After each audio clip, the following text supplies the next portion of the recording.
నాకు తెలిసిన ఒక ఆయన ఉన్నాడు, చిన్నప్పటి నుంచి పిల్లల్ని ఎంతో కష్టపడి చదివించుకున్నాడు. తిని తినక చాలా ఇబ్బందులు పడుతూ చదివించాడు. మొత్తం మీద అబ్బాయిది ఇంజనీరింగ్ పూర్తయింది, జాబ్ లో జాయిన్ అయ్యాడు. జీతం ఎంత అయ్యా అంటే 8,000. మెల్లిమెల్లిగా కంపెనీలు మారుతున్నాడు, 30,000 అయింది.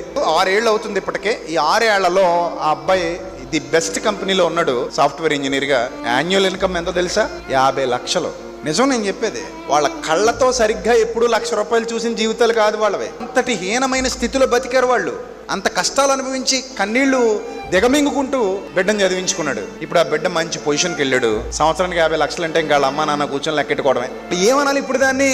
ఒక రకమైన అనుగ్రహైశ్వర్యం అనాలి అంతే. అప్పటి వరకు పెళ్లికి పిలవనేళ్ళు ఇంటికి వచ్చి మరీ బొట్టు పెట్టి అక్క మీరు దగ్గరుండి జరిపించాలని అంటారు. ఎందుకు అన్ని దగ్గరుండి ఎందుకు జరిపించాలి? 50 లక్షలు వస్తున్నాయి కాబట్టి సంవత్సరానికి. అప్పటి వరకు పిల్లలేమని అన్నోళ్ళు అసలు మేము చిన్నప్పుడే అనుకున్నాం వీడికి ఇద్దామని అంటారు. డబ్బులు ఏమనుకోండి దగ్గర కూడా రారు.